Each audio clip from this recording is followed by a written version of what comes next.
Thank you.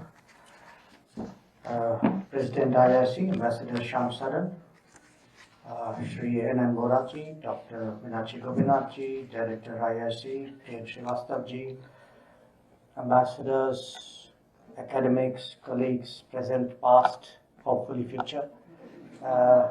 It's really very good to see you, and I'm truly delighted to join you at the valedictory of this meeting. I heard with great attention the summary report of what had transpired over the last few days. And my own remarks, I'm afraid, are more prosaic, very empirical, but I assure you very encouraging.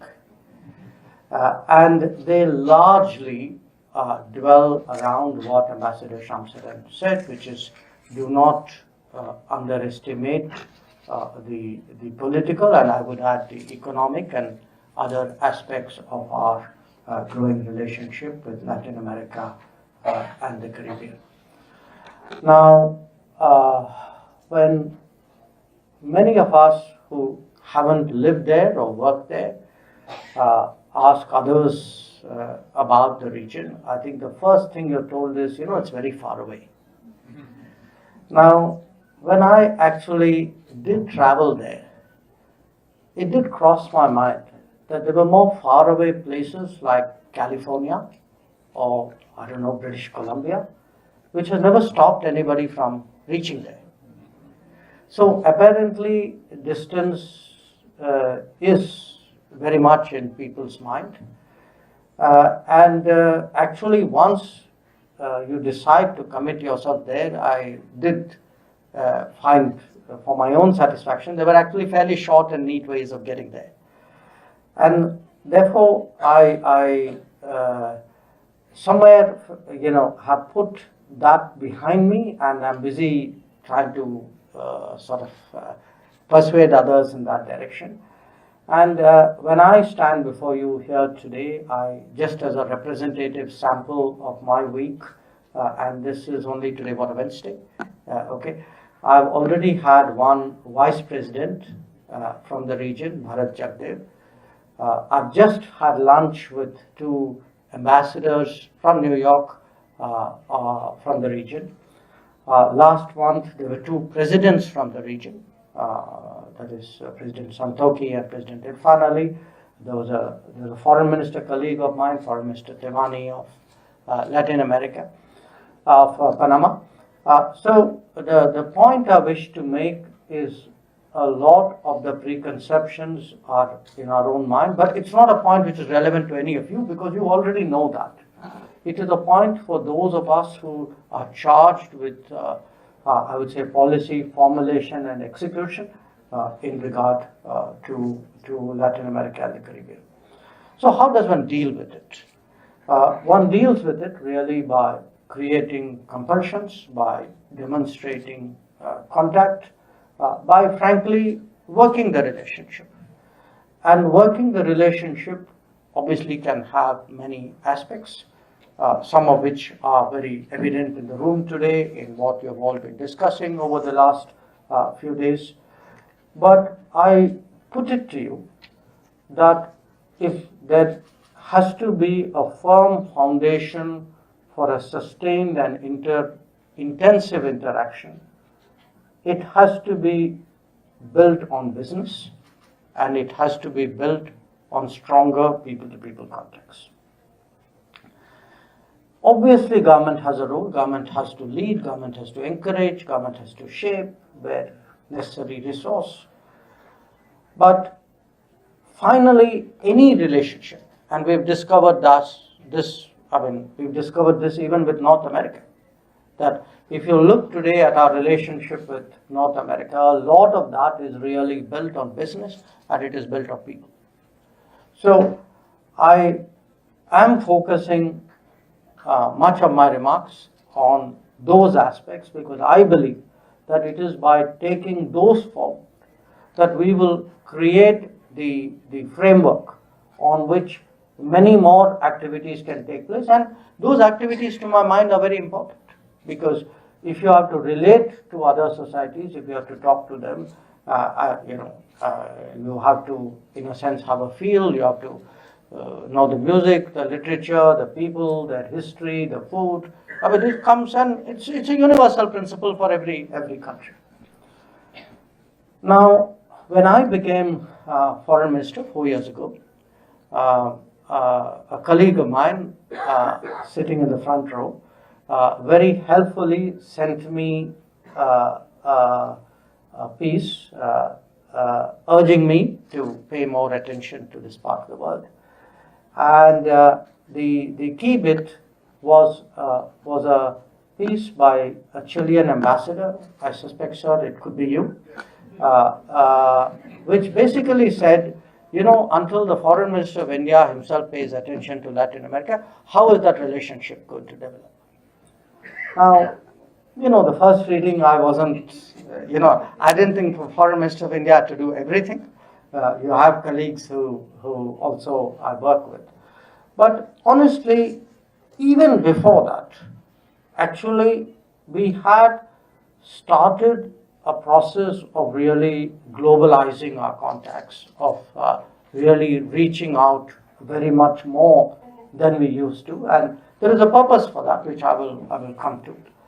So, when I actually, in preparation for meeting you, said, okay, can I get a sort of a 4-year report card and a 9-year report card, because I used Prime Minister Modi's government in 2014 as a kind of a marker. I actually found that in these years we've had from India 6 visits by the President to the region, 6 visits by the Vice President, 4 visits by the Prime Minister, 4 by the External Affairs Minister. In this case happens to be me, but in my defense I'm going next month again to 4 more countries. 13 of different cabinet ministers. And our ministers of state, I think, have pretty much covered every country in Latin America and the Caribbean. And what it has done is it has in turn encouraged the reverse flow. So during this period, we've also had 37 major visits from the region. 7 by the President, 5 by Vice Presidents, 15 by foreign ministers, 10 by other ministers. So the reason I say this to you is that the assumption we had that somewhere, there isn't enough attention, there isn't enough contact, there isn't enough traffic. I think the evidence of the last decade has started to challenge that. I'm not suggesting to you this is where it will stay. I think there's a lot of room. There's a very strong case for why that should grow. But this really was the first point I wanted to instill. Ambassador Shyam Saran also spoke about politics. During this period, we opened 2 embassies in the region, and both had a very interesting backstory to them. One was in Paraguay, and the other was in Dominican Republic. Now, in the case of Paraguay, it was something I was personally, in a sense, encouraged to do. I met my Paraguayan counterpart in 2019 on the sidelines of the UN General Assembly.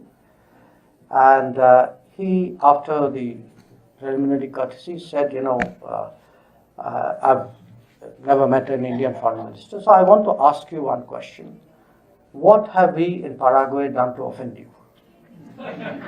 So, obviously, it sort of took me. He said, look, ever since we can remember, in every conceivable forum, we have been supportive of you. We're still trying to figure out, why don't you have an embassy in Paraguay? And the first thing I did when I came back was to tell the Prime Minister, I really need to open that embassy. And I not only opened that embassy, it got delayed because of COVID, but I promised him, which I kept my word, I went to Paraguay and actually inaugurated that embassy. Now, the other embassy I opened was a different story, a story which some of you may be more familiar with. We had a wonderful ambassador here from the Dominican Republic. And there are no superlatives to describe him. He's now in Moscow. And I was foreign secretary then, and he would keep badgering me, saying, look, I'm the dean. And you don't have an embassy in the country from where there's the dean. And during his period, if you look at the trade between India and Dominican Republic, I mean, those of you who may not be immediately familiar with trade numbers, I mean, we are talking triple-digit millions here. So I am citing these two examples really as a foretaste of what is to come. I think this is a region which has a very powerful case for much greater interaction, much greater presence, and that is the case really I want to make before you. So the first case I would make is really a case for trade. And here again, it's interesting when you drill down and look at the numbers. Our trade today with Latin America and Caribbean annually is $50 billion plus. And just to put that in perspective, our four big trade accounts, which is the US, China, European Union, and ASEAN, are somewhere between 100 to 110, 115 billion dollars. So already Latin America and Caribbean has come up to half the level of the highest set of trade partners that India has. But it isn't just a numbers game that I'm putting before you. When I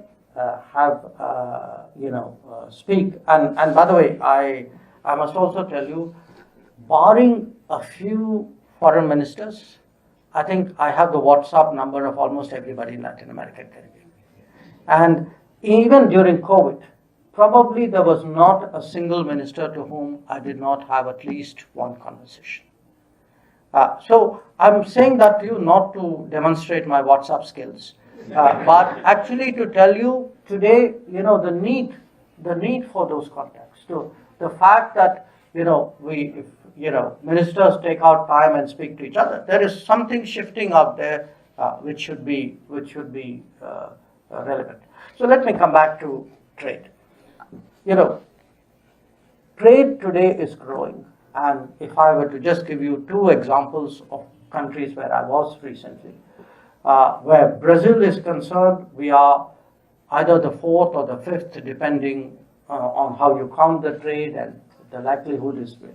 So here is a country which many people feel is far away, other end of the world, and we are among the top 5 trade partners. In the case of Argentina, we are the third or the fourth, and here again,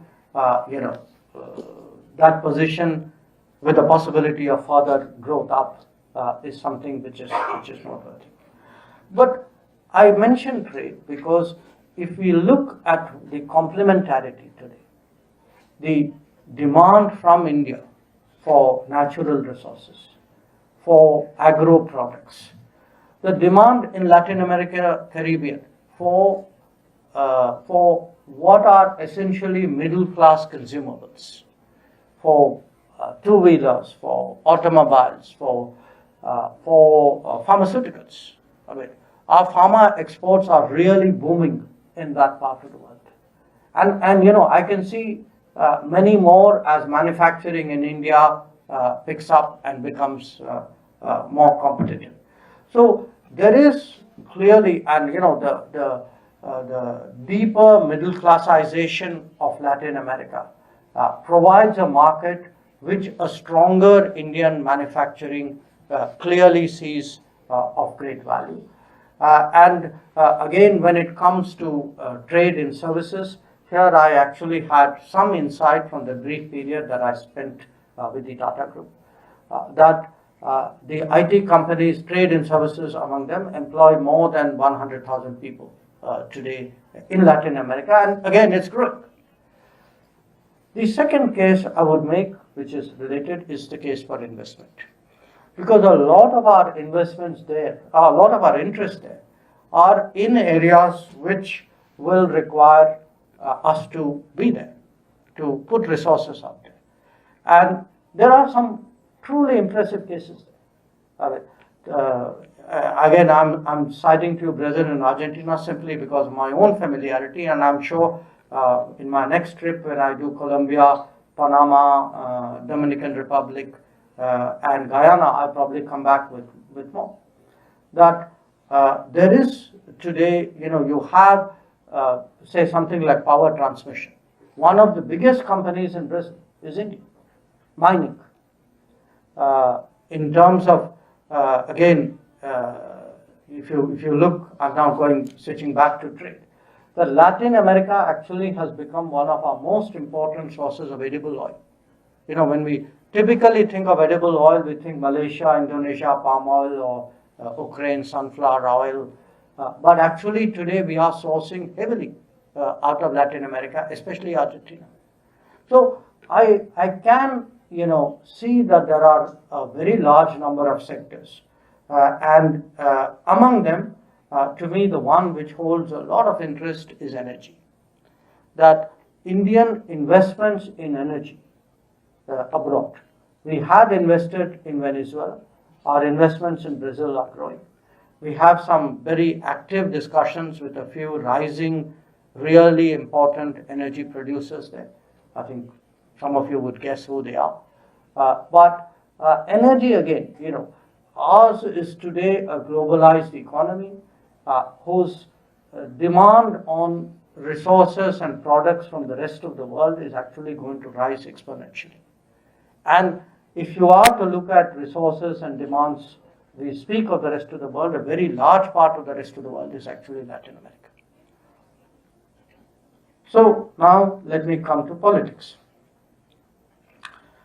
There is I would say, almost a intuitive, convergence between many Latin American countries and India when it comes to the big issues of the day.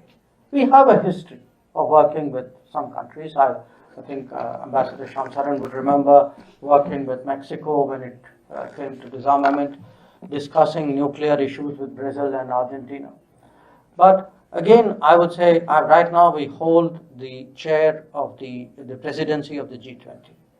When I look at my colleagues in the G20, a G20 in an exceptionally difficult year, we've already been through one difficult year as part of a troika under the Indonesian presidency. My three colleagues with whom actually I could work, it was almost, you kind of were on the same wavelength without even a discussion, were actually my three colleagues from that region, from Mexico, from Brazil, from Argentina. And our collective role in supporting the Indonesian presidency and ensuring that, the G20 found a landing ground on the most difficult issue, the Ukraine conflict, and actually created, led to a successful Bali summit. Was something which was very important. But I see this beyond, because I think when it comes to the big issues of the day, the issues that we debate in the UN, in the G20, in COP meetings, these are countries with whom their aspirations, their interests, their history is very similar to us. So there is a natural bonding here, there is a convergence, there is a legacy of working together, which I think has got revived. I also want to say make a particular mention of the countries where there is a large Indian community. I particularly refer to what are called Girmitia countries, where there were indentured labor taken 150 years ago. And these are countries where we have a very strong emotional connect. We have a historical obligation. We have very strong cultural empathy with these countries. And I can state with a great deal of certitude that these countries would be very much part of our policy of connecting with the diaspora in the sense not only of people who have Indian nationality, but of communities who have their origin at some point of time in India. So again, I had mentioned earlier the presence of Presidents Irfan Ali and Santokhi at our Pravasi Bharatiya Divas, our diaspora gathering at the beginning of the year. And we see these relationships grow because in a lot of these countries, they today look to India. They look to India for refreshing and rejuvenating their roots, their connections, their traditions. I mean, it's not unique. It's not unique to these countries. I mean, it is there with all the countries, all the Girmitia countries. I mean, 4 days ago I was in Fiji. It had exactly, the desire there was very, very similar. So we will pay much more attention, invest much more in different ways to strengthen the connect with the Girmitia countries. When it comes to global issues as a whole, again, I think the thinking of many countries, most countries in Latin America and Caribbean, very similar to us, especially on issues like climate change, climate action, climate justice. There are a lot of small island developing states there. These are countries for whom we feel specially. We have stood up for them. I do, when we look at initiatives that India has taken, initiatives like the International Solar Alliance or the Coalition for Disaster Resilient Infrastructure, these countries have actually been very enthusiastic, very participative in this. Many of you would also be aware that over the years we have actually done a lot of development partnerships abroad. Obviously, all these are with developing countries. Most of them are, of course, just in terms of numbers and value in our immediate vicinity. But even already, where Latin America and Caribbean is concerned, we have 40 lines of credit, and they are roughly our commitment is about $900 million in these projects. 20 of these projects have been completed, and many of them are really projects with great infrastructural value, great community value, in some cases demonstration of something like renewables. So this too is a vehicle which is increasingly part of the I would say the armory, well, vehicles can be armory, whatever, vehicles part of the fleet of Indian diplomacy. I think as India's development partnerships and development projects grow across the world, and already we are present in some form or the other in 78 countries across the world. I think a big part of this would be in Latin America and the CARICOM. One part of it is the development projects. The other part of it is also the development experiences. In the conversations I've had with colleagues, because again, I spoke about the visits, and that's a kind of I would say a metric that a foreign ministry would naturally use. But actually what it doesn't capture are the continuous spate of meetings we all do today in diplomacy. Gatherings which are regional, gatherings which are domain specific, maybe in the UN, in other forums, in the Commonwealth. And these congregations again provide a basis for greater bonding there. What we do see from that is a lot of interest in how India is doing on digital delivery, how India is doing on renewables, on energy efficiency, how India has done in health access. Because one part of the transformation of the last decade, which we in India take for granted because we are living there amidst that change. So for us, it's organic, it's incremental. If the number of people who are beneficiaries of Ayushman Bharat increase by 50 million, you will not even notice it. But those who are watching us from outside, when you actually share those numbers with them, that today actually there are 500 million people in this country who are taking pension from some kind of scheme. That same number of people today actually have health access. That 800 million people get food support. That 450 million people actually get money into their bank accounts. Now, much of Latin America, and particularly today, given the trend lines in that region, this is a region which is naturally left of center. And the left of center, regimes and outlooks which are left of center and have a direct interest in what is happening with other developing societies who are also building social safety nets. And in that respect, today, the largest experiment, experiment is the wrong word, it's something now so big that it's no longer an experiment, is actually taking place in India.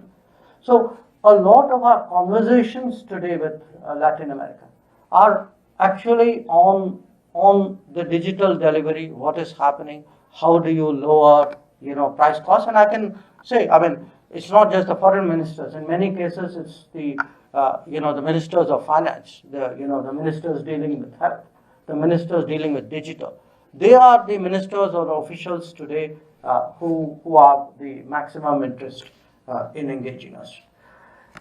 We are, of course, apart from engaging the region bilaterally, we are hoping on an institutionalized basis to engage the CARICOM, the CELAC, SICA, and each of this to differing degrees is work in progress. You will be seeing that unfold bit by bit.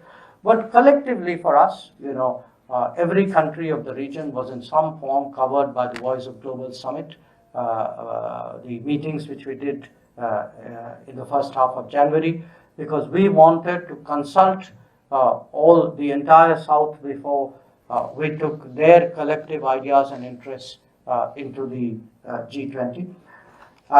The vaccine, the COVID, and of course the vaccine Maitri was the most, I would say, effective way of demonstrating our bonding with the region.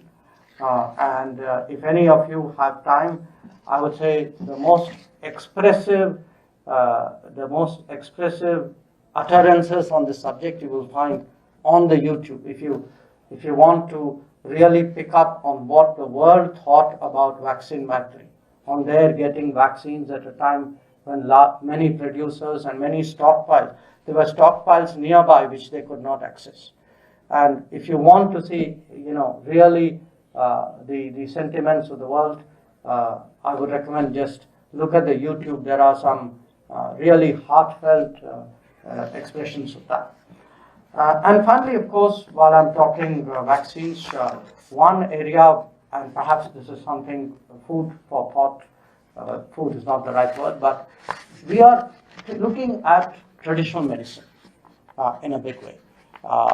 The WHO has created the first global center for traditional medicine in India. It is in Gujarat. And what we want to do is really to gather the traditions here in that regard and see how, in a way, we can mutually support each other and make that grow. And in that exercise, again, we feel that a lot of Latin American traditions will be very, very important. So I would really, as I said, I hope the picture I presented to you is a hopeful one, an optimistic one which promises really much more activity and much more contact. But it is important for us that while the bread and butter issues are taken care of by people like us, that the rest of the relationship also finds expression. Because really, man doesn't live by bread alone.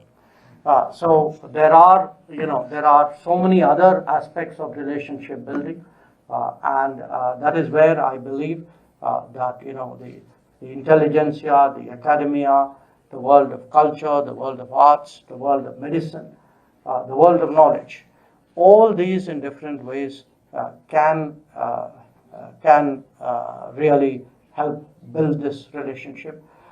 I want to just emphasize, we have a goal of moving India towards becoming a leading power. And to be a leading power, we have to start developing at least the footprint of being global at some point of time. And we can't do that unless we are able to reach every region and not reach it superficially, but have relationships that really count out there, investments of substance, cooperation that is really noteworthy. That is the direction from an Indian perspective that we are looking at the region. And therefore, I felt it is important I share this with you. Once again, I thank you, sir, for inviting me to join you all this evening. And really,